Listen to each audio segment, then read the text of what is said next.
വാർത്തയിലേക്ക് വിശദമായി ആദ്യം നമ്മൾ പോകുന്നത് കൊല്ലം കുണ്ടറയിലേക്കാണ്. വെള്ളിമൺ പ്രാഥമികാരോഗ്യ കേന്ദ്രത്തിൽ വയോധികയ്ക്ക് മരുന്ന് മാറി നൽകിയതായി പരാതി.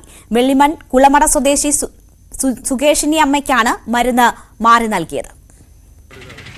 കഴിഞ്ഞ ദിവസമാണ് രക്തസമ്മർദ്ദത്തിന് ചികിത്സ തേടി 75 വയസ്സുകാരി സുകേഷിനി അമ്മ വെള്ളിമൺ പ്രാഥമികാരോഗ്യ കേന്ദ്രത്തിലെത്തിയത്. എന്നാൽ ഇതിനുള്ള മരുന്നിനു പകരം മാനസിക രോഗത്തിന് നൽകുന്ന മരുന്ന് മാറി നൽകിയെന്നാണ് പരാതി. ഈ സമയം ഫാർമസിസ്റ്റ് ഡ്യൂട്ടിയിൽ ഉണ്ടായിരുന്നില്ലെന്നും മറ്റൊരു ജീവനക്കാരനാണ് മരുന്ന് നൽകിയതെന്നും ഇവർ പറയുന്നു. മാറി നൽകിയ മരുന്ന് കഴിച്ച് ഇവർ ബോധരഹിതയായി. തുടർന്നുള്ള പരിശോധനയിലാണ് മരുന്ന് മാറി നൽകിയതായി തിരിച്ചറിയുന്നത്. തിങ്കളാഴ്ച രാവിലെ ഒന്ന് കഴിച്ചു, പിന്നെ രാത്രി ഒന്ന് കഴിച്ചു, പിന്നെ ചൊവ്വാഴ്ച നാളിൽ ലൈവ് വീഴുന്നതാണ്. എനിക്ക് ആദ്യം കഴിച്ചെന്നുണ്ട് ഇലക്കേടുണ്ടായിരുന്നു. ഇതിനടുത്ത് നിന്ന് എഴുന്നേക്കാൻ വയ്യായിരുന്നു, കുറേ ഇരുട്ടി വന്നത്. പിന്നെ എനിക്കിങ്ങനെ ആയത്.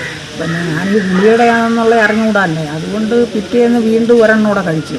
നമ്മൾ കഴിക്കുന്ന രീതിയിൽ ഞാൻ പ്രഷറിൻ്റെ ആഞ്ചലും എടുത്ത് കഴിക്കുന്നു. ഒന്നീ കവറിൻ്റെ പുറത്ത് അവർ എഴുതി തരുമായിരുന്നു മറ്റവർ ഇരിക്കുന്നവർ. ഇത് അങ്ങനെയുള്ളവരില്ലായിരുന്നു. അന്ന് എടുത്ത് ചോദിച്ചു കൊളസ്ട്രോളിൻ്റെ ഇല്ലയോ. അന്നേരം കൊളസ്ട്രോളിൻ്റെ ഇല്ല, ഈ കാണുന്ന ഇത്രയും വേറെ കഴിക്കാൻ.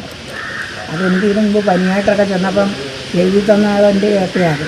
അതെനിക്കറിയാമല്ലോ, എഴുതി തന്നെ അന്നത്തെ അത് നോക്കി അവരടിച്ചത്.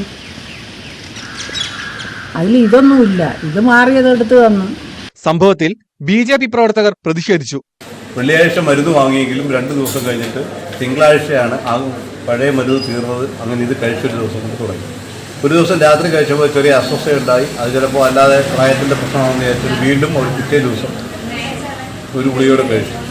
ഈ കഴിച്ചിട്ട് കുറച്ച് സമയം കഴിയുമ്പോൾ ഈ രോഗിയുടെ അമ്മ, ഈ രോഗിയുടെ മകള് ഫോണിൽ വിളിക്കുന്ന സമയത്ത് ശരീരത്തിന് നല്ല അസ്വസ്ഥയുണ്ടെന്ന് പറയുകയും ആ ഫോൺ ഇടയ്ക്കും കട്ടാവുകയും ചെയ്തു. അമ്മ ബോധം കെട്ട് മറിഞ്ഞ് വീഴുകയും.